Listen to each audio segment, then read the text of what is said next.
Welcome yogis. This is a 45-minute Yin Yoga practice all about your spine. This is the perfect practice to do if you have a lot of back stiffness or if you have some upper back knots that you're trying to get rid of. This is also a great class to do if you just want to improve the flexibility in your spine and ease your way into some deeper back bends.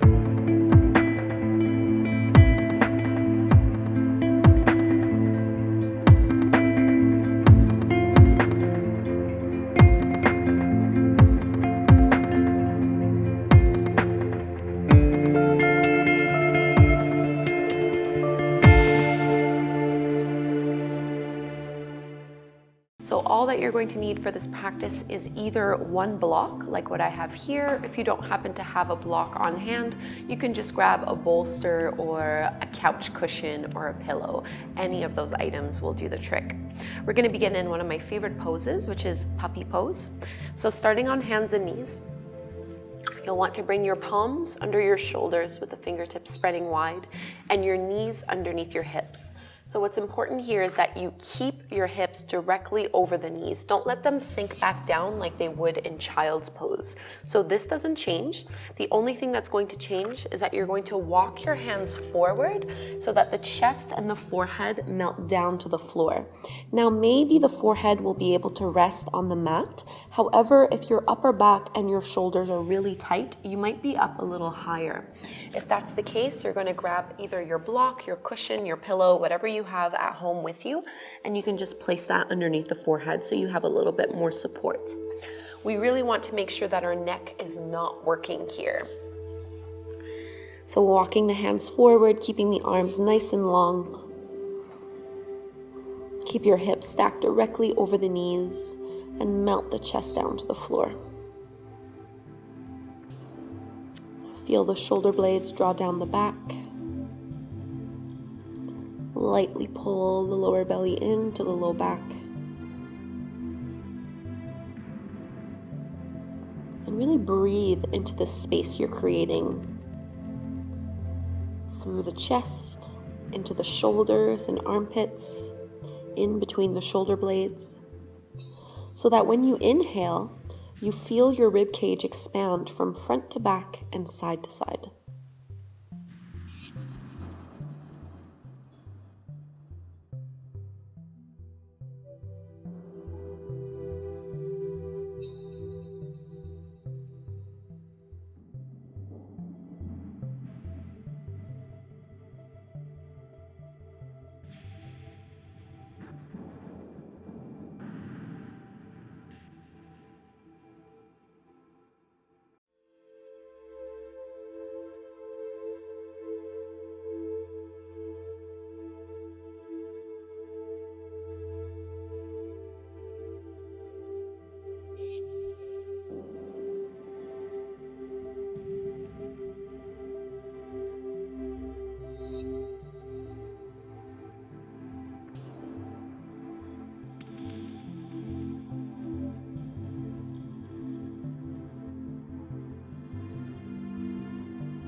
Soften any tension from the jaw and the neck.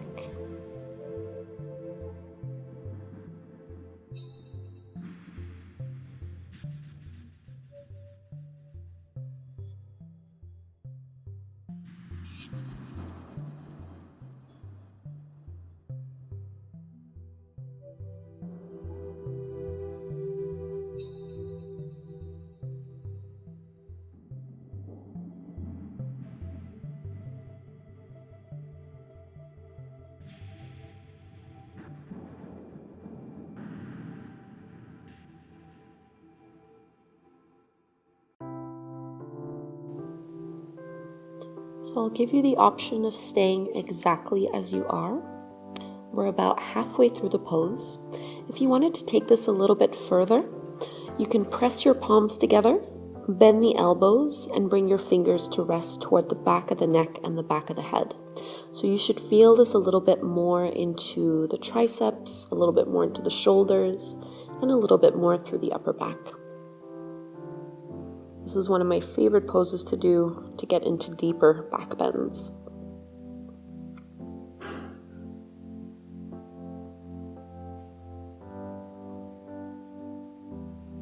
If you find that this arm variation doesn't really work for you, just go back to having your hands and your palms flat on the floor with the arms straight. One is not better than the other.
If you had your elbows bent like what I'm doing here, you'll need to straighten your arms once more.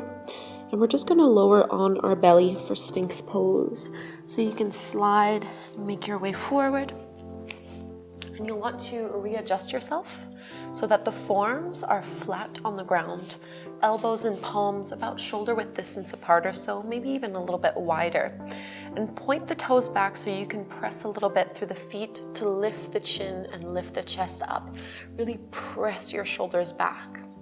If this is too much and you feel pinching or compression in your low back, you'll probably need to walk your hands a couple inches further forward to lessen the intensity of the back bend. Alternatively, if you want to go deeper into the pose, you're going to bring the elbows and the hands a little closer to you.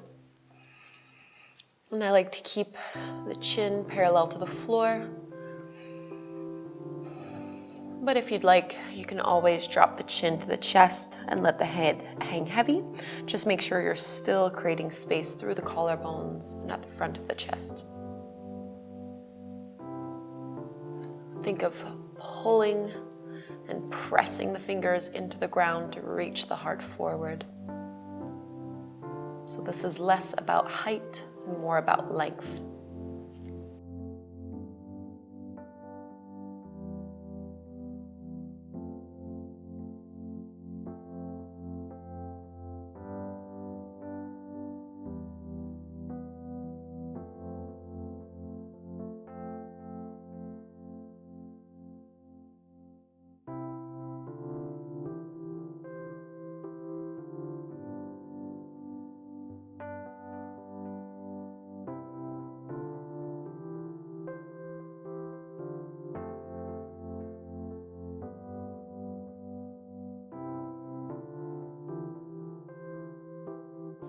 Think of reaching and extending your tailbone to your heels, so there's some space and length in the low back.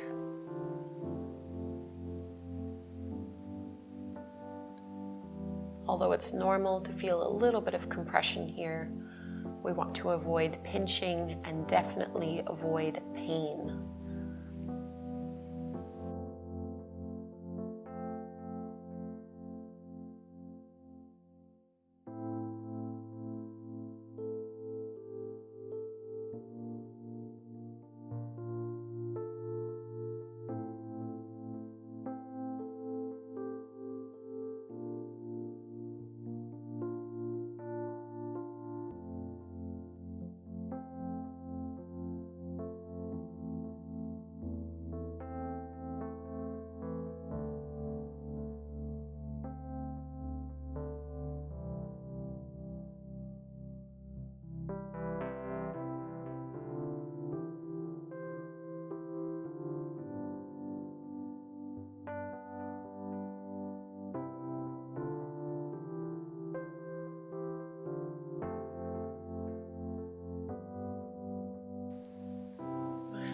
Just release, fold all the way down. And you can bring your palms in. We're gonna press back up to hands and knees, tabletop pose. And from here, we'll be moving into our thread the needle pose. So this is especially good if you do happen to have some upper back knots right now. Your right arm is gonna reach underneath you until the right shoulder and the ear either lower all the way to the floor or they can lower onto your pillow or onto your block. And once you have that here, you can keep your left hand as it is, pressing into the floor to draw the left shoulder down and away from the ear.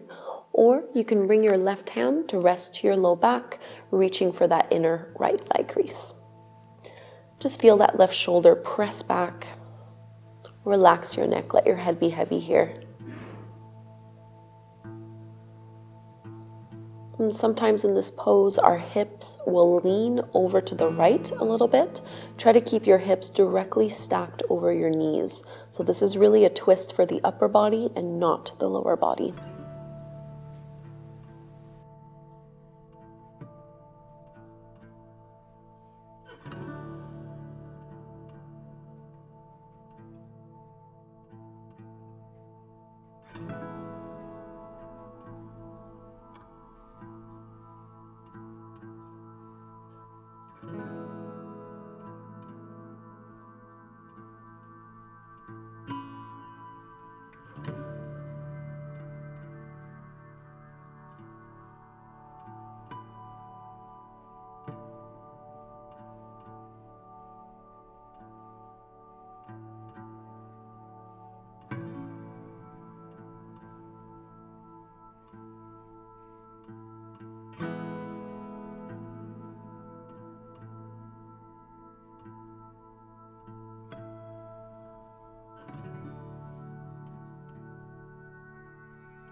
You add your left hand to your low back.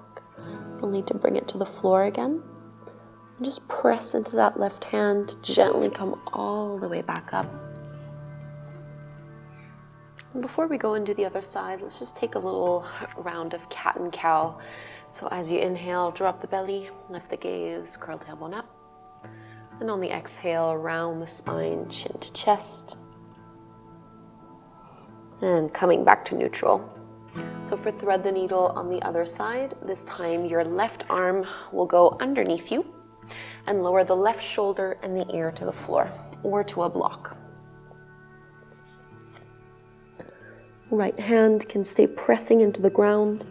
Draw the right shoulder down and away from the ear.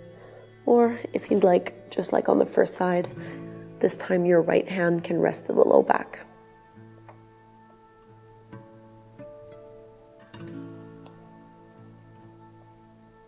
Press the shoulders away from the ears and keep your hips directly aligned over your knees. Notice if they're leaning a little bit to the left.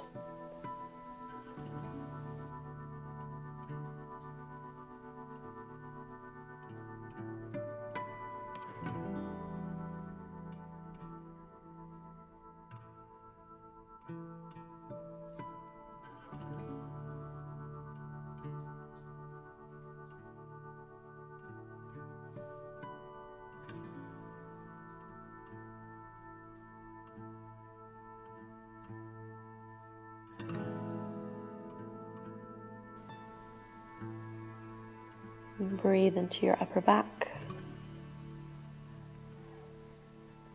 expanding the rib cage.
If you had your right hand to your low back, place it on the floor once more and press into that right hand to come all the way back up, tabletop pose.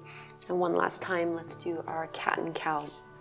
Spread the fingers wide, inhale, drop the belly, lift the gaze. Exhale, round the spine. Come back to neutral, and just like before, we're going to lower onto our belly again. And you can either come back to Sphinx pose. If you already felt quite a bit of a back bend in Sphinx, you're just going to do that same pose one more time. If you'd like to go a little further and really work on increasing spine flexibility, we're going to lift up into seal pose. So for seal, you press into the palms to lift the elbows off the mat, and you might need to widen your palms, you might need to walk them forward and back a little bit. Just find that spot where you get enough intensity, but not so much that it's causing pain in your low back or pain in the sacrum. Draw the shoulder blades down the back, press your shoulders back behind you, and pull the heart forward.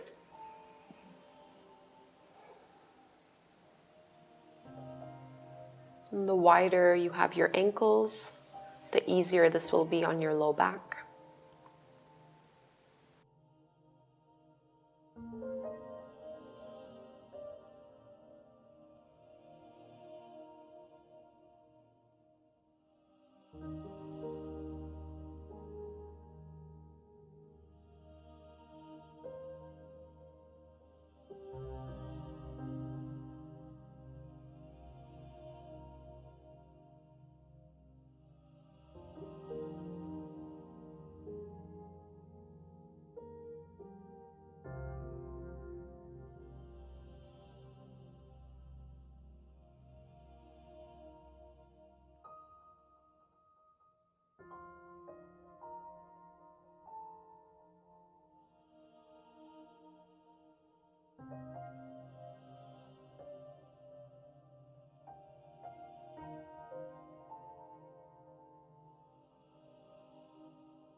So I'll give you one last option. This is definitely more intense, but if you did want to go a little further into this back bend, we're only in this pose for another minute. So if you wanted to intensify it a little bit, you're just going to bend the knees. And you'll feel this immediately through the low back. It just gets you deeper into that back bend. So 10 slow, steady breaths in and out through the nose. If bent knees is too much, go back with straight legs.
So if you had your knees bent, go ahead and straighten the legs, bend the elbows again so you can just ease out of this one. And we're just going to turn to flip over onto our backs.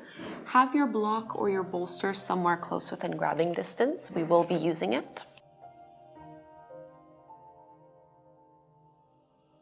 So as you turn over, you'll want to keep your knees bent and your feet flat on the floor. Grab a hold of your prop and we'll make our way to supported bridge. So lift the hips up and just slide your prop underneath the hips, underneath the tailbone. So choosing the height that works best for you. I like to keep the block on its second level. If this feels like too much, you can lower it a little bit more, or you can always stack it and lift it up even higher.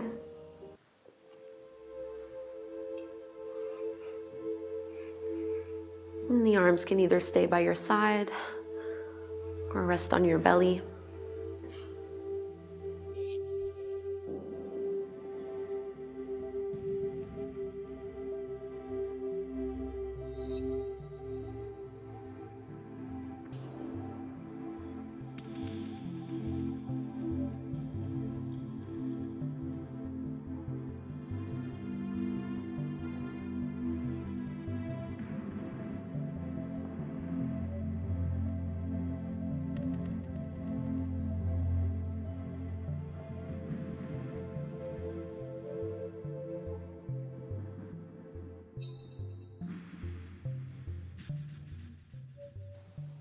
So depending on how your spine feels, you might want to just stay exactly as you are, which is perfectly fine.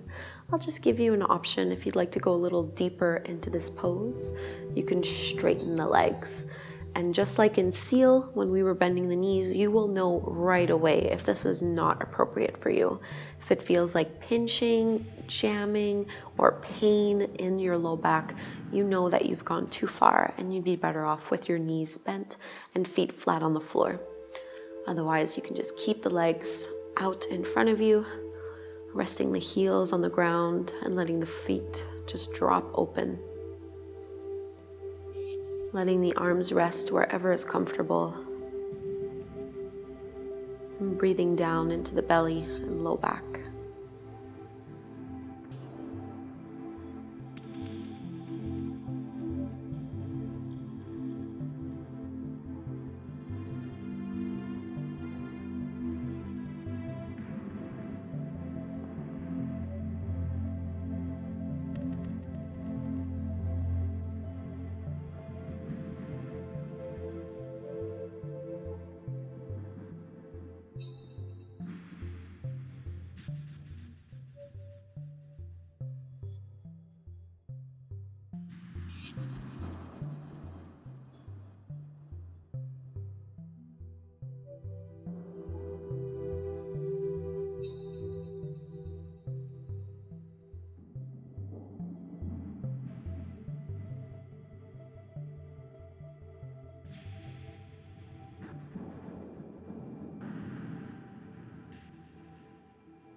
Take your last 10 deep breaths wherever you are.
If you had your legs straight out in front of you, bend the knees one at a time.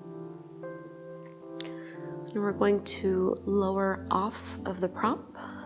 So press your feet into the floor, lift the hips, and just slide your block or your bolster out of the way before letting the hips come back down. And before we go into Shavasana, our final resting pose, we'll finish with a laying spinal twist, and this should feel really good after all those back bends. So reach your arms out into a T, keep the shoulder blades on the floor, and you're just going to lift your hips and shift them a few inches to the right before letting both knees drop down over to the left. You can either keep one leg stacked over the other, or if you'd like to take this a little further, you can twist deeper by wrapping your right leg over the left one and then dropping the knees. Try to keep your right shoulder to the mat so your chest is facing up. And send your breath all the way down the right side of your low back and down into your right hip. Twists are always wonderful to do after any kind of spinal flexion or extension.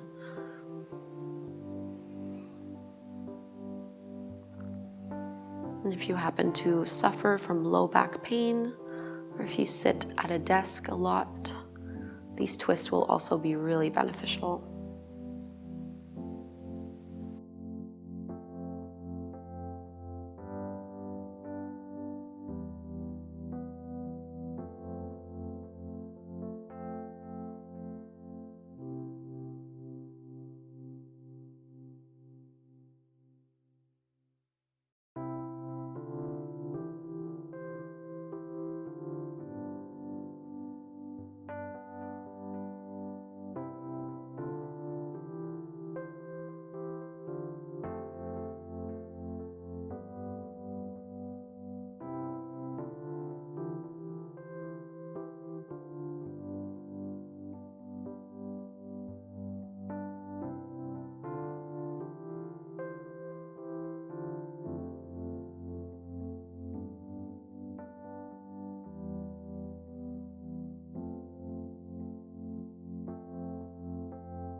Engage your belly a little bit more to slowly lift the legs back up and uncross them if that's what you had been doing.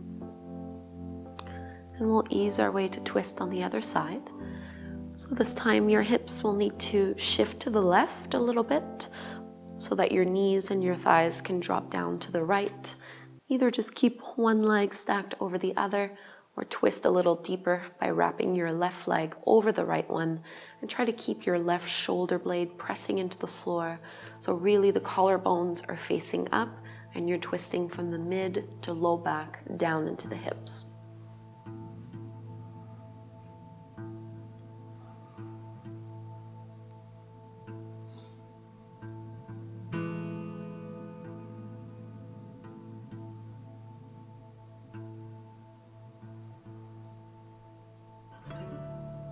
If your breathing feels restricted or short or shallow, try to deepen it a little more. And if that's difficult, it might just be an indication that you've twisted a little bit too far.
Let's float the knees back up. Take your time. And we'll be making our way into Shavasana. If there are any other little final movements or adjustments that you need to do, you're welcome to do them now. Otherwise, the legs will extend out. Take up space with the arms, turn the palms to face up. And just get yourself comfortable so there's no need to fidget or move. And you can just enjoy these last few moments of silence and stillness.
Start to breathe a little bit deeper. Slowly waking back up, maybe moving a little, wiggling the fingers and toes, or turning the wrists and the ankles, or dropping the head side to side. And as if you were waking up in the morning, you can reach your arms up overhead, stretch through the spine from the fingers down to the toes. And we'll make our way into a seated pose. And just ease your way there. Take your time. The eyes can stay closed as you do this. Sit in any way that's comfortable for your low back. Sitting up tall, aligning the shoulders over the hips, chin parallel to the floor.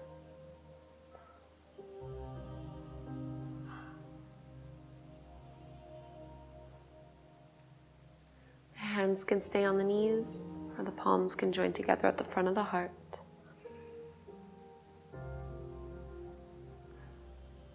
We'll close our practice with a chant of Om one time. You can join in or just listen. We'll inhale to chant. So inhale.